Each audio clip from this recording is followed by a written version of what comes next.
જય શ્રી કૃષ્ણ. કેમ છો? કેમ છે મારી યુટ્યુબ ફેમિલી? બસ જો અત્યારના તો વાગી ગયા છે 10 અને આજના અમારા મંદિરના દર્શન કરાવું. જય ભગવાન, જય મારા વાલા, જય માતાજી. તો અત્યારે અમારા મંદિરના દર્શન કરો અને આજે સાતમ છે તો અમે જઈએ છીએ શીતળામાના મંદિરે દર્શન કરવા. તો અહીંયા જો મેં ચૂલાની પૂજા કરી લીધી છે અને માથે ડીશ ઢાંકી દીધી એટલે આપણે કાંઈ ઉપર મુકાઈ જાય નહીં એ માટે. અને અહીંયા જો બધું તૈયાર કરી લીધું છે તો અમે જઈએ છીએ મંદિરે. હાલો તમને હું શીતળામાના દર્શન કરાવું. તો જો અમે લોકો શીતળામાની પૂજા કરવા આવ્યા છીએ, હું, મમ્મી અને મારા છે મામાજીના દીકરા આદિભાઈ અને મમ્મી અને વર્ષાબેન. અમે બધા આવ્યા છીએ શીતળામાની પૂજા કરવા. મમ્મી જય શ્રી કૃષ્ણ. આજ ઘરે નથી શીતળામાં ઘરે. એટલે ઘરે મેં દર્શન કરાવ્યા પણ તમે લોકો નીકળી ગયા હતા એટલે પછી તો હું જો હવે તમને શીતળામાના દર્શન કરાવું છું. હાલો આપણે શીતળામાના દર્શન કરીએ.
ચુંદડીની જોડ મારી તમે ઓઢો તો આનંદ થાય. દીવડા જગમગ જગમગ થાય. શીતળામાની થાય. દીવડા જગમગ જગમગ થાય. મારી અમે લાવ્યા સીની ફળની જોડ મારી અમે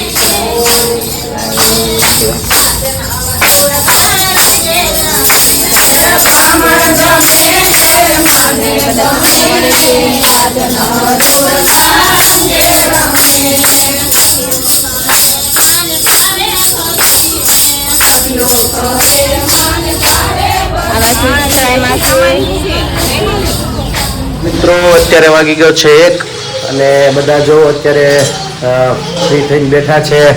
છોકરાઓને આજ તો રજા છે એટલે અહીંયા લાઈનમાં ગોઠવાઈ ગયા છે. ત્રણેય હાલે છે અત્યારે મોજ મજા. અને બહાર છે વરસાદ ચાલુ સવારનો, કે જવાય એવું છે નહીં એ બધી હાલત છે. વરસાદ ઝીણો ઝીણો ચાલુ છે. શું કે ભાઈ બરોબર ને? હા. અને આ બાજુ જો બધા મારા મામાની થઈ ગયા તૈયાર, મોડા બધા ઉઠ્યા છે. કા સવારમાં 4:30 તો બધા સૂતા વાતો કરતા ઘડીક બેઠા એવું બધું છે. એટલે આ બાજુ જો મહેમાનને કામે લગાડી દીધા છે. અને આ બાજુ હવે જાગુ ભગવાનને રસોઈ બની ગઈ છે ટાઢી હાથમની. અને ભગવાનને થાળ અર્પણ કરી દઈ. ભગવાનને કે ચાલો જમવા.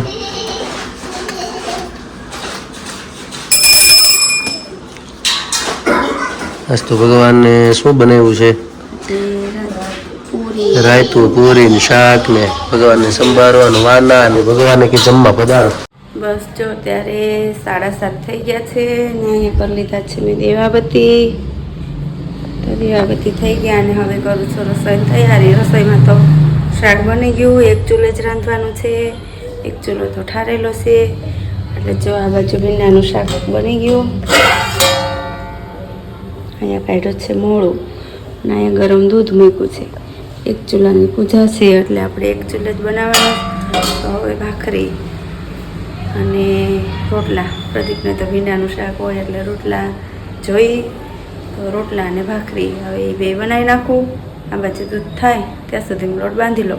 જો ત્યારે બધાએ બેઠા છે જમવા. હાલો તમે બધાએ જમવા. બધાએ બેસી ગયા છે. આસ્થા દોરવાને પહેલાં જમાડી દીધી, એ બધા જમી લીધા ને હવે અમે બધાએ બેસી જઈએ.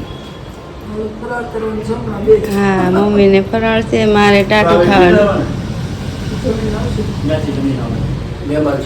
હા, એ ગયા છે જમવા ગયા મહેમાન. અને મારે ટાટું ખાવાનું છે ને મમ્મીને હાથમ છે એટલે એ તો વેફર ને દૂધ ને એવું ખાય ને હું પૂરી ને એ બધું છે એ બધું હું એ ખાય ને આ બધા જમવા. હાલો તમે જમવા. તમે શું કરો છો? રમો છો? એવું છે? અહીંયા શું કરે બધા? તમે રમો છો? એવું છે? હા, નાનું બાવ. હવે અમે રમજો, અમે જમી લઈને તમે શાંતિથી રમજો હો. હા હાલો. હા, સાથે રમે હો. તો ચાલો તમે જમવા. મિત્રો અત્યારે વાગી ગયા છે 11:30 અને અમારે જો આ બાજુ આવી ગયા છે અમારે ભાઈ. જાગી ગયા છે, જો રમે છે. મહાદેવ એ ભોપારામ આવું છે, આવું છે, આવું છે, હે આવું છે, રમવું છે, હે એટલે ભાઈ ને જો રમવા મળ્યા ઘડીકમાં અને ઉઠી ગયા છે એટલે ઘડીક રમે છે. હવે આખી રાત જાગશે એવું બધું છે. ને અમારા બેન જો આ કંઈક હેઠે અહીંયા કંઈક કરે છે, લેસન, અંધારાના લેસન કરે છે એવું છે. ચાલો હવે આપણે થોડી વારમાં હવે આપણે આ બેનો થોડીક રૂમમાં જાય એટલે ભજન લઈ લઈ મારી બાનું નાનું એવું અને પછી આપણે પ્રશ્નનો જવાબ ને બધું કરીએ. તો ચાલો મળીએ ભજન પછી. આવે છે રે આવે છે મારો વાલો ગોકુળમાં આવે છે. જેલખાનામાં જલમ ધરીને સીધો ગોકુળમાં સીધાવે છે. મારો વાલો ગોકુળમાં આવે છે. આવે છે મારો વાલો ગોકુળમાં આવે છે. આખા નગરને નિંદરમાં નાખી તાળા તે કંસના તોડાવે છે. મારો વાલો ગોકુળમાં આવે છે. આવે છે મારો વાલો ગોકુળમાં આવે છે. વાસ કેરી ટોપલીમાં પોઢ પ્રભુજી વાસુદેવ શિર પર લાવે છે. મારો વાલો ગોકુળમાં આવે છે. આવે છે મારો વાલો ગોકુળમાં આવે છે. ઝરમર મેહુલિયો વરસે મેઘ ગગનમાં ગાજે છે. મારો વાલો ગોકુળમાં આવે છે. આવે છે મારો વાલો ગોકુળમાં આવે છે. પાવન કરવા યમુના મહારાણી શ્રી કૃષ્ણ ચરણ લંબાવે છે. મારો વાલો ગોકુળમાં આવે છે. આવે છે મારો વાલો ગોકુળમાં આવે છે. જશોદાના ગોદમાં પોઢ પ્રભુજી માયા રૂપી કન્યા લઈ સીધાવે છે, મારો વાલો ગોકુળમાં આવે છે, આવે છે, મારો વાલો ગોકુળમાં આવે છે. ગોવિંદના નાથના દર્શન કરવા નંદ બાવા ઉત્સવ મનાવે છે, મારો વાલો ગોકુળમાં આવે છે, આવે છે, મારો વાલો ગોકુળમાં આવે છે. નરસિંહ મહેતાના સ્વામી શામળિયા રાસ રમાડવા વાલો આવે છે, મારો વાલો ગોકુળમાં આવે છે, આવે છે, મારો વાલો ગોકુળમાં આવે છે. કૃષ્ણ કનૈયા લાલ કી જય. નમસ્કાર મિત્રો, કેમ છો બધા? હર હર મહાદેવ બધાને ફરીથી. અને અત્યારે તો જો સમય બહુ મોડું થઈ ગયું છે. મારા મામા અને મામી ગયા હતા અમારા બનાવી છે યોગી ચોકની અંદર, ત્યાં એમને જમવાનું હતું એટલે એ લોકો જે આવ્યા ને પછી બેઠા અને સુવા ગયા છે. અને ત્યારબાદ પછી મારી બાએ ભજન ગાયું એટલે સમય થોડોક વધારે મારે લેવાઈ ગયો. અત્યારે રાતનો ઘણો ખરો સમય થઈ ગયો છે અને જલ્દી હું તમને પહેલાં આપણે જે પ્રશ્ન છે એ પ્રશ્ન ઉપર પહેલાં જઈએ. તો ગઈકાલે જે પ્રશ્ન પૂછ્યો હતો કે ભગવાન મહાદેવ જે છે એનો પૂરો પરિવાર એ કયા પર્વત પર રહે છે, ભગવાન મહાદેવ છે કયા પર્વત પર રહે છે આખા પરિવાર સાથે? તો એનો જવાબ છે કૈલાશ ઉપર. અને ઘણા ખરા આજે બહુ સારો એવો જવાબ આપ્યો છે. તો જેણે જવાબ આપ્યો છે એમનું નામ લઈએ.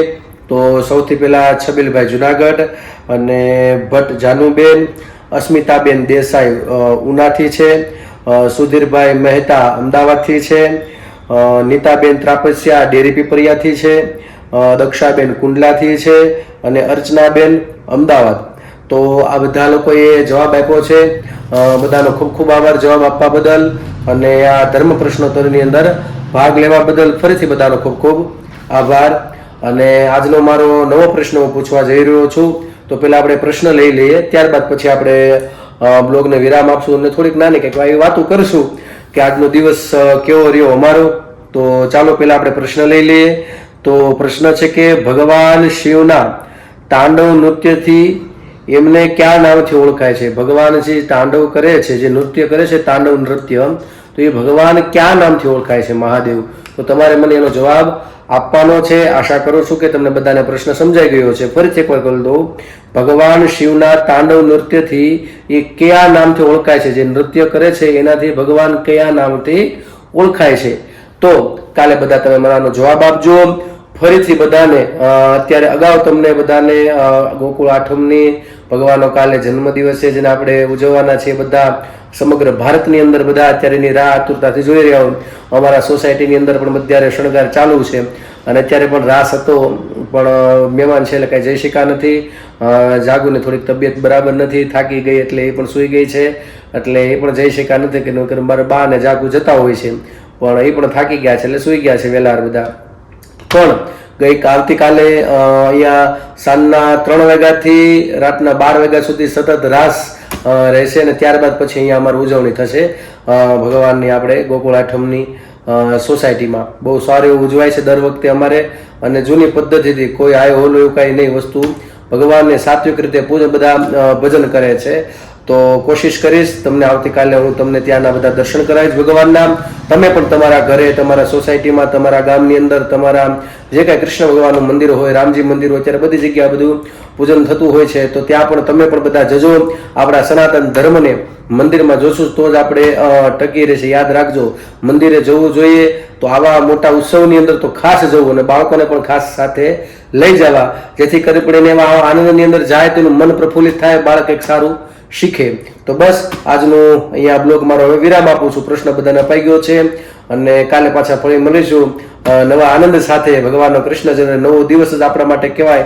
ભગવાન પરબ્રહ્મ પરમાત્મા કાલે તેનો જન્મ થવાનો છે અને ભગવાન કૃષ્ણ જે તો આપણને ખબર જ છે નટખટ, અને આપણને ઘણું બધું શીખવાડી ગયા છે. સમાજની અંદર રહેવું, ખાવું, પીવું, હલન ચલન, સમાજની અંદર કયા સમયે કેવું વર્તન કરવું, બધું જ્ઞાન ભગવાન કૃષ્ણએ આપ્યું છે. અને એ સૌથી આપણે પુસ્તક સૌથી પ્રિય બધાને, અને સામાન્યમાં સામાન્ય વ્યક્તિ પણ સમજી શકે, જે આપણને શ્રીમદ ભગવદ્ ગીતાની અંદર બધું આપી દીધું છે. તો બધાએ વાંચવી. આ ખાસ મોટા ઉપદેશ કોઈ સામાન્ય નથી વસ્તુ, પુસ્તક આ ચોપડી નથી. ઘણી જગ્યાએ અમે જઈએ તો ઘણા શું કરે, ખાલી ચાંદલો ચોખા કરે, ઘરે રાખે, મંદિરમાં નહીં. એને વાંચો, બાળકોને 1-2 શ્લોક શીખવાડો તો બહુ સારું થશે. તો કાલે ગોકુળ આઠમ છે, તો આવા બધા સંકલ્પ લેજો. તો ઠીક છે, અમારી ચેનલને તમે લાઈક કરજો, શેર કરજો, સબસ્ક્રાઇબ કરજો. જો તમે નવા છો અમારી ચેનલ ઉપર તો સબસ્ક્રાઇબ કરવાનું ભૂલતા નહીં, અને ખાસ અમારો વિડીયો છેક સુધી જોજો, સબસ્ક્રાઇબ કરવાનું ન ભૂલતા. તો આજ માટે એટલું. આવજો. જય શ્રી કૃષ્ણ.